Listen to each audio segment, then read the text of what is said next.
Yeah, hi everyone, welcome to Lunch for another week. Yeah, really good week through the week. Without training a winner, we were probably a one runner short on Wednesday at Sandown. Ziggy ran fourth and Gutsa ran third and Hostess ran second. We just needed one more run and we might have got a winner, but those three horses all ran really well. Old Prince Ziggy carried 63.5, he had plenty of pudding, and I needed to sort of run him there to go to a nice race at Sandown on Easter Monday, and he should be primed to go into that little race, and he'll probably have a little bit of a holiday after that, and maybe get set with something sort of during the winter, but he ran his usual brave race. Little Miss Gutsa, geez, bad barrier just cost her. She drew wide and had to use a fair bit of petrol early, and they softened her up a fair bit, sort of with a really hard run race. She broke the class record, and she really battled hard and only got beaten sort of a half a head and ran third, but she's obviously going really well. She's won there and run a placing the last couple, so just find that nice little sort of restricted grade mares race for her somewhere, and she should be pretty close to be winning again. And Young Hostess finally got a run where everything sort of went her way. I thought it was an outstanding ride by Daniel Moore, and she's just been a little mare that sort of buddy gets into trouble all the time, you know, and certainly over a big trip she gets locked away and that sort of stuff. She actually got all free air and got a nice run. She was just beaten by a better horse. He was a really nice horse, Irish Butterfly, and he's won plenty of races in town, and that's another placing for her. So all three of those horses went really well on Wednesday, and look out for them in the next couple of weeks.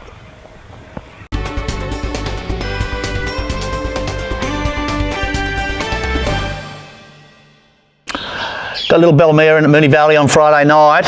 She goes to a stakes race. I think the top weight's going to be pretty hard to beat. We need to be at our absolute best. It's her first time up to a mile, so she's been one of these fillies that sort of always slow out of the gates, and in these 12 and 1300 metre races she's sort of chasing them from a long way out. So we're going to give her a crack at a mile race where the first sort of 200 or 300 there won't be the same pressure that she's used to, and hopefully she can sort of jump.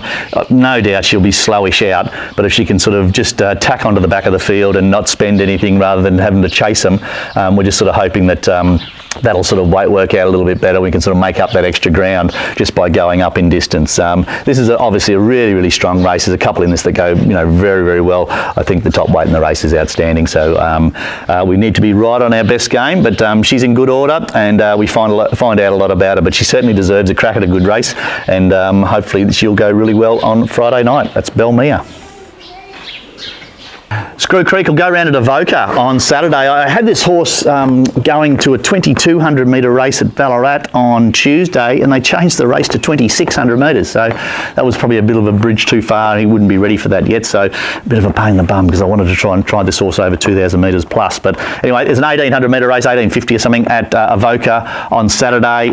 He's in really good order. He's improved since his last start, and he's just going well. I just want to try and give this horse a crack at a nice 3-year-old race, staying 3-year-old race, but he's I've just had to tread water in a little bit, and the more I've mucked around with him, the better he sort of seems to be going, and his work this morning was clearly the best I've ever seen this horse work, so keen to take him to Avoca. He'll probably the wrong track, a little tight track, not going to suit him, but I just need to get another run under his belt so that I can then step him up to 2000 metres plus. But that's Screw Creek at Avoca on Saturday. Bingo's Bang will go to Ballarat on Tuesday. He probably a bit of trainer error the other day. He sort of got back a long way his first start and then hammered home.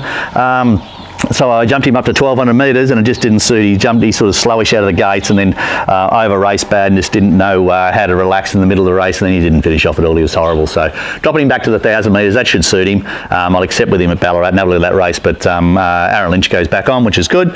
But he's one of these horses, he's going to be very hit and miss this time in because he's so green, he's so raw, and unfortunately what happened the other day is probably going to happen a couple of times, but I've no doubt that this horse next preparation will make a beautiful horse, and I don't know how many more runs I'll give him this time in because he did handle a wet track first up, so I'd love to race him through June, July or something.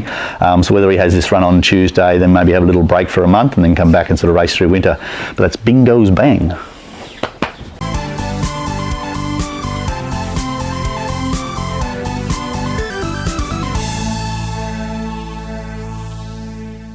Welcome to Around the Stables. Just thought we'd show you a few sort of fillies that are just sort of going through their educational preparations. Here with me is the King of Prussia filly. she sort of done all her education. She swam, she treadmilled, and she's gone around the track at up at Wangaratta as a bit of pre-training, and she's come back here the last couple of weeks and gone around our track, and just about to do a bit of work this morning. Over here is a real steel filly, nice big strong 2-year-old filly. She's a great type, pretty sort of takes everything in her stride. She's certainly got plenty of size about her, and like the way she goes about things. She's a bit the same. She's done all her educational prep, treadmilled, swam, and yeah, she seems to go through the motions pretty good. So really happy with her progress, and I'd say they're probably about, I don't know, 3-4 weeks of maybe having a bit of a 600-metre jump out if all things going well. So yeah, look forward to that, and yeah, look forward to getting them right in the mix of it.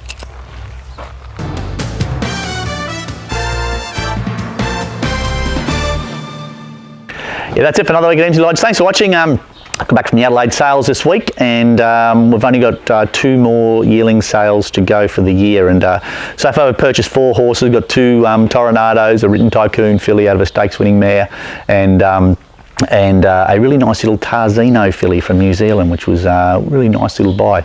So yeah, so certainly I'm really happy with so far the 4 yearlings that we've purchased at the sales, and hopefully we can maybe pick up 1 or 2 more. So have a look on our website if you are keen to sort of get aboard. What else? Pink Angels race day this week. It's one day of the year that we really enjoy going to the races. Wendy Boddington and co put on a fantastic race day, and I've no doubt that on Friday it'll be another success. So really looking forward to Friday and going to the Pink Angels race day. Until next week, see you later.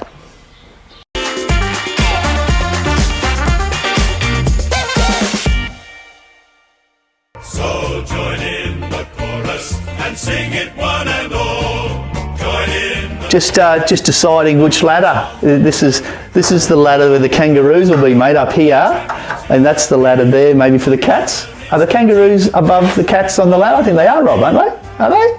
Hey? Well, we'll just have a look, eh? Hey, top of the ladder, we're up here, the kangaroos are here, cats are down here. See how that works? North Melbourne is the team that plays to win for you and me. That'll be gold.